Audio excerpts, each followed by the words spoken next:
نحمده ونصلي على رسوله الكريم اما بعد فاعوذ بالله من الشيطان الرجيم بسم الله الرحمن الرحيم رب اشرح لي صدري ويسر لي امري واحلل عقدة من لساني يفقهوا قولي۔ کثرت سے درود پڑھنا۔ رسول اللہ صلی اللہ علیہ وسلم نے فرمایا جمعہ کے دن اور جمعے کی رات کو کثرت سے مجھ پر درود پڑھا کرو، بس جو آدمی مجھ پر ایک دفعہ درود بھیجے گا اللہ اس پر 10 رحمتیں نازل کرے گا۔ اللہم صلی علی محمد۔ رسول اللہ صلی اللہ علیہ وسلم نے فرمایا تمہارے افضل دنوں میں سے جمعے کا دن ہے۔ اسی دن آدم علیہ السلام پیدا کیے گئے، اسی دن ان کی روح قبض کی گئی، اسی دن سور پھونکا جائے گا اور اس دن سب لوگ بے ہوش ہوں گے، اس لیے اس دن مجھ پر کثرت سے درود بھیجا کرو کیونکہ تمہارا درود مجھ پر پیش کیا جاتا ہے۔ کہتے ہیں لوگوں نے پوچھا یا رسول اللہ ہمارا درود آپ پر کس طرح پیش کیا جائے گا جبکہ آپ کا جسم بوسیدہ ہو چکا ہوگا؟ تو آپ نے فرمایا بے شک اللہ عز و جل نے انبیاء کے جسموں کو زمین پر حرام کر دیا ہے، یعنی فرشتوں کے ذریعے آپ تک درود پہنچایا جاتا ہے۔ انبیاء کے جسموں کو مٹی نہیں کھاتی، صحیح سلامت ہوتے ہیں ان کے جسم۔ سورۃ الکہف پڑھنا۔ نبی صلی اللہ علیہ وسلم نے فرمایا جو شخص جمعہ کے دن سورۃ الکہف پڑھتا ہے تو اس کے لیے دوسرے جمعے تک نور روشن رہتا ہے۔ غسل کرنا۔ ہر بالغ پر جمعہ کے لیے جانا ضروری ہے اور ہر وہ شخص جس پر جمعہ کے لیے جانا ضروری ہے اس پر غسل ہے، یعنی اس کو لازمی غسل کرنا چاہیے، اللہ ہی کہ کوئی مجبوری ہو۔ تو آپ اپنا اسکیڈول اس طرح بنائے نا کہ جیسے اگر آپ ہر روز نہاتے ہیں پھر تو کوئی مسئلہ نہیں، لیکن اگر آپ ایک دن چھوڑ کے ایک دن نہاتے ہیں تو آپ پھر اس طرح اسکیڈول کریں کہ جیسے آپ منڈے کو نہائے، پھر وینسڈے کو نہائے، پھر جمعے کو نہائے، پھر آپ سیٹرڈے سنڈے اگر نہیں بھی نہاتے پھر منڈے، تو اس طرح آپ جمعے کو مس نہیں کریں گے۔ یہ نہیں کہ جمعرات کو نہا کے جمعہ کو چھوڑ دیا یا جمعہ چھوڑ کے ہفتے کو نہائے، ایسا نہیں کرنا چاہیے۔ علماء نے غسل کے حکم کے بارے میں اختلاف کیا، بعض تو کہتے ہیں یہ واجب ہے، یعنی فرض کے درجے میں ہے، اور جمہور علماء یہ کہتے ہیں کہ مستحب ہے، پسندیدہ ہے، افضل عمل ہے۔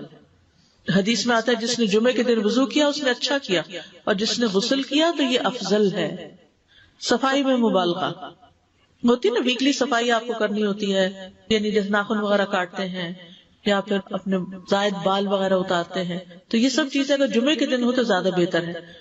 نبی صلی اللہ علیہ وسلم نے فرمایا جو شخص جمعے کے دن اچھی طرح غسل کرے، اچھی طرح سنوار کر وضو کرے، اپنے بہترین لباس میں سے پہنے، یعنی جمعے کے دن باقی دنوں کی نسبت اچھا لباس پہنے، اللہ نے اس کی قسمت میں گھر والوں کی جو خوشبو لکھی ہو وہ لگا لے، یعنی گھر میں جو بھی خوشبو ہے، پھر جمعہ پڑھنے آئے تو لغو کام نہ کرے، 2 آدمیوں کے درمیان جدائی نہ کرے، یعنی 2 لوگ بیٹھے ان کے بیچ میں گھس کے بیٹھ جائے۔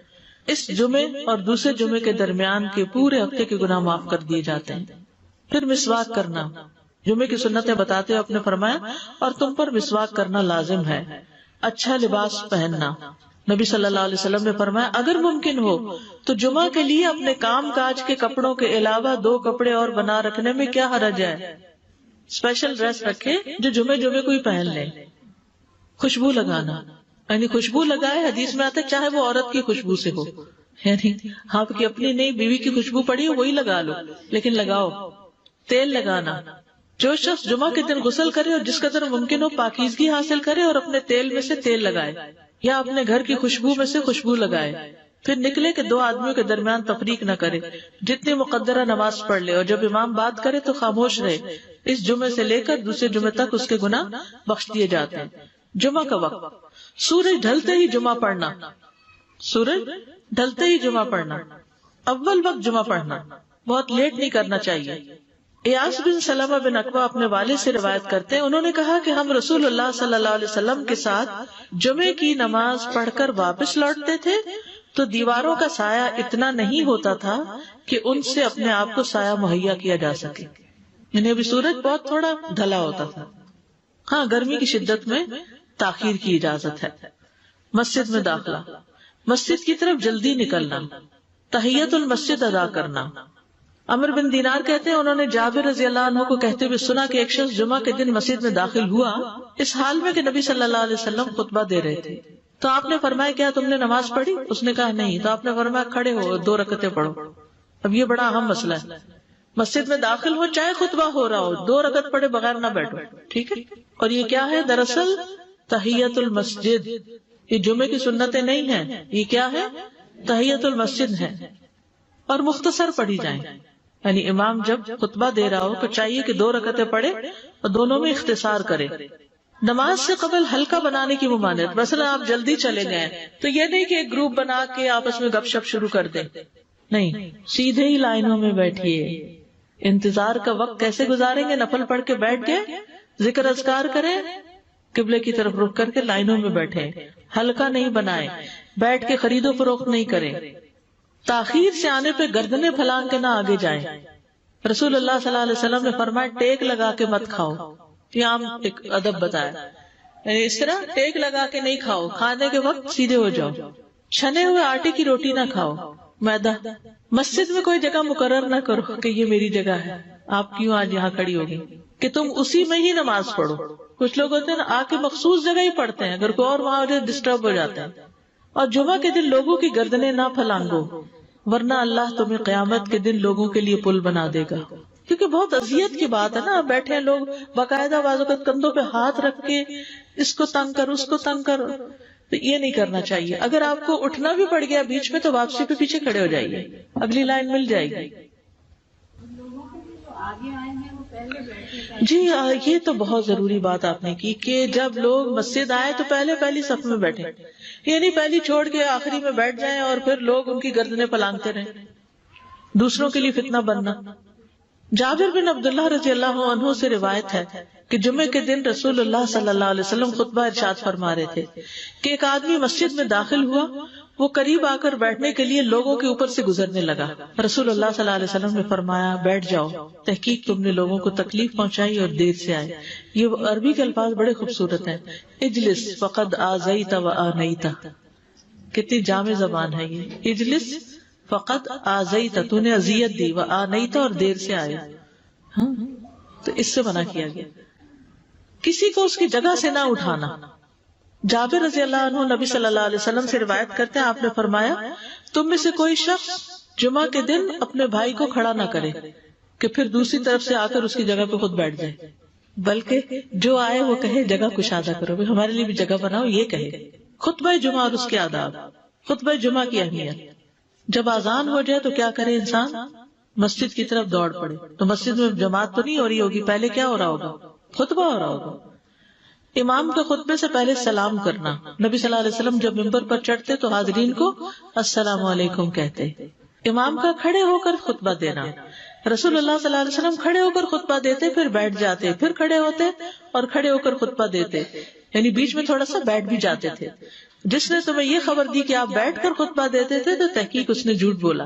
بس یقیناً اللہ کی قسم میں نے آپ کے ساتھ 2000 سے زائد نمازیں پڑھی ہیں، یعنی جن میں بہت سے جمعے بھی آئے ہیں، تو ایسا کچھ نہیں. امام کا 2 خطبے دینا، یعنی کھڑے تھے پہلے، پھر ذرا بیٹھ گئے، پھر دوسری دفعہ اٹھے تو یہ 2 خطبے ہو گئے. مختصر خطبہ دینا. آپ کے خطبات چند کلمات ہوا کرتے تھے، بہت لمبی تقریریں نہیں. آپ کا خطبہ درمیانہ ہوتا تھا. نبی صلی اللہ علیہ وسلم نے فرمایا آدمی کا نماز کو لمبا کرنا اور خطبے کو مختصر کرنا اس کی سمجھداری کی علامت ہے. بس نماز لمبی کرو، خطبہ مختصر کرو، کیونکہ بعض بیان جادو جیسا اثر رکھتے ہیں، یعنی تھوڑے بھی بات کرو گے تو دل میں چلی جائے گی. نماز پہ زیادہ توجہ. نبی صلی اللہ علیہ وسلم کا خطبے میں سورۃ قاف پڑھنا. حارثہ بن نعمان کی بیٹی سے روایت ہے، کہتی ہے کہ میں نے سورۃ قاف رسول اللہ صلی اللہ علیہ وسلم سے سن کر حفظ کر لی. آپ ہر جمعے کو خطبے میں پڑھا کرتے تھے.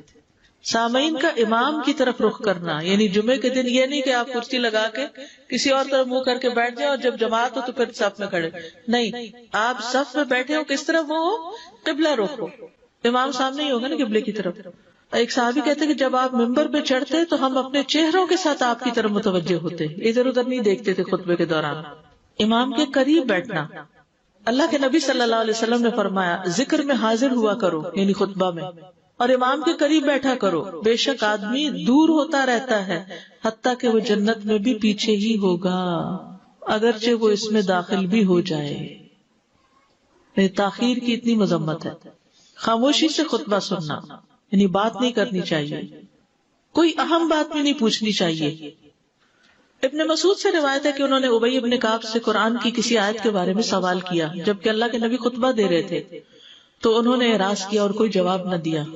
پھر جب آپ نے نماز پڑھائی تو ابی کہنے لگے تمہارا جمعہ ہی نہیں ہوا. تو ابن مسعود نے رسول اللہ صلی اللہ علیہ وسلم سے پوچھا تو آپ نے فرمایا ابی نے سچ کہا. کوئی بات کرنے کی اجازت نہیں، یہ کہنے کی بھی کہ چپ ہو جاؤ یہ بھی اجازت نہیں۔ عبداللہ بن مسعود کہتے کہ جب امام جمعہ کے لیے آ گیا پھر تمہارا اپنے ساتھی سے یہ کہنا کہ خاموش رہو لغویت کے لیے کافی ہے، یہ بھی لغو بات ہے۔ کوئی لغو حرکت نہ کرنا، کنکریوں سے نہ کھیلنا، فون سے نہیں کھیلنا، میسجز چیک نہیں کرنا، انگلیوں میں انگلیاں ڈال کے پٹاخے نہیں بجانا، گوٹ مار کے نہیں بیٹھنا۔ گوٹ مار کے کیسے بیٹھتے ہیں؟ گھٹنے اوپر کر کے اور یوں ایسے گھٹنوں کے گرد ہاتھ ڈال کے۔ کئی دفعہ ایسے نظر آتا ہے کہ خطبے میں لوگ اس طرح بیٹھے ہوتے ہیں کیونکہ پتہ نہیں ہے، یعنی آپ چوکڑی مار سکتے ہیں۔ آپ سب سے افضل پوزیشن تو یہ ہے کہ جیسے نماز کے اتحیات میں ہم بیٹھتے ہیں، لیکن کچھ لوگ اس طرح بیٹھ نہیں سکتے، چلے کرسی میں بیٹھ جائیں۔ اگر کرسی نہیں ہے نیچے بیٹھے ہیں تو چوکڑی مار کے بیٹھ جائیں، اگر ٹانگیں اس طرح پیٹ کے ساتھ لگا کے گھٹنوں پہ ہاتھ کو بل دے کے اس طرح نہیں بیٹھے۔ اگر مجبوری ہے تو وہ اور بات ہے، لیکن یہ کہ بلا وجہ نہیں کرنا چاہیے کیونکہ ادب کے خلاف ہے۔ اونگ آنے پر جگہ بدلنا، نبی صلی اللہ علیہ وسلم نے فرمایا اگر جمعہ کے دن کسی کو مسجد میں اونگ آنے لگے تو اپنی اس جگہ کو دوسری جگہ سے بدل لے، کہ بعض اوقات ایسا ہوتا ہے نا خطبے کے وقت بڑی سکینت ہوتی ہے اور آخری خطبہ تو آپ نیند میں ہی سنتے ہیں۔ نماز جمعہ کی رکعت 2 رکعت ہے فرض، بس جمعہ کی نماز 2 رکعتیں ہیں اور ان دونوں میں قرات ہوتی ہے۔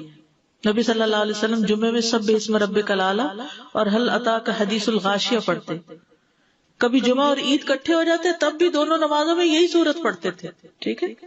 اسی طرح صبح کی نماز میں جمعے کے دن الف لام میم التنزیل اور هل اتى علی الانسان کی قرات کرتے اور نماز جمعہ میں سورۃ الجمعہ اور منافقین کی تلاوت کرتے، یعنی یہ بھی ملتا ہے۔ فرض کے بعد 2 رکعت پڑھنا، عبداللہ بن عمر سے روایت ہے انہوں نے رسول اللہ صلی اللہ علیہ وسلم کی نفل نماز کو بیان کیا اور کہا کہ آپ جمعے کے بعد کوئی نفل نماز نہیں پڑھتے تھے حتیٰ کہ واپس تشریف لے جاتے، پھر اپنے گھر میں 2 رکعت پڑھتے تھے۔ اب جو لوگ گھر نہیں جاتے تو پھر وہیں پر وہ پڑھ لیتے ہیں، ورنہ آپ صلی اللہ علیہ وسلم اپنی سنتیں وغیرہ گھر میں پڑھتے تھے۔ اور اسی طرح 4 بھی پڑھی جا سکتی، 2 بھی ہیں 4 بھی ہیں۔ آپ صلی اللہ علیہ وسلم نے فرمایا جب تم میں سے کوئی جمعہ پڑھ چکے تو اس کے بعد 4 رکعتیں پڑھے، یہ آپ کا حکم ہے۔ تو جب آپ کا 2 چیزیں ہوتی ہیں سمجھنے کے لیے، ایک آپ کا فعل ہوتا ہے اور ایک آپ کا حکم ہوتا ہے، تو ہمارے لیے کیا ہے جو آپ کا حکم ہو۔ جمعے کے بعد کوئی اور نماز پڑھنے سے پہلے گفتگو کرنا، یعنی سنت پڑھنے سے پہلے گفتگو کرنا۔ اسما بن مالک سے مرفوعاً روایت ہے کہ جب تم میں سے کوئی آدمی جمعہ کی نماز پڑھے تو اس کے بعد اس وقت تک کوئی نماز ادا نہ کرے جب تک کسی سے کلام نہ کرے یا اس جگہ سے نکل نہ جائے۔ پہلے منع تھا، اب کوئی نہ کوئی بات کر لینی چاہیے، نہیں سمجھ آئی؟ یعنی جمعہ پڑھ لیا آپ نے اور پھر کسی سے آپ سلام دعا کر لیں، اس کے بعد سنت پڑھیں یا نفل جو بھی، ٹھیک ہے۔ اور گھر جانا تو گھر جا کے پڑھیں، اور اگر گھر نہیں جانا کام پہ جانا تو ادھر ہی پڑھ کے چلے جائیں۔ کتنا پیارا ہے ہمارا دین کہ اتنا لمبا بھی چپ کا روزہ نہیں رکھوایا۔ بالکل۔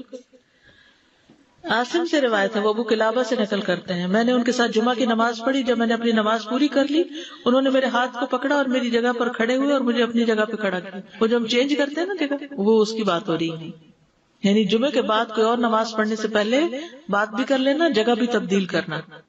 لیکن اگر کچھ لوگ پہلے سے ہی آپ کی سنتیں شروع کر چکے اور کوئی چینج کرنے والا نہیں تو پھر پڑھ لیجئے۔ یعنی یہ مستحب اعمال ہیں، ان میں ایسا نہیں کہ کوئی گناہ لازم ہو جائے گا، لیکن افضل یہ ہے، افضل سے اجر زیادہ ہو جاتا ہے۔ جمعہ کے دیگر احکام، 1 رکعت پانے پر بھی جمعہ ادا ہو جاتا ہے، یعنی اگر کسی کو رش مل گیا، پارکنگ نہیں ملی اور 1 رکعت میں بھی پہنچ گیا تو جمعہ ہو گیا۔ امام سے دعا کا کہنا، انس کہتے ہیں کہ ایک سال نبی صلی اللہ علیہ وسلم کے عہد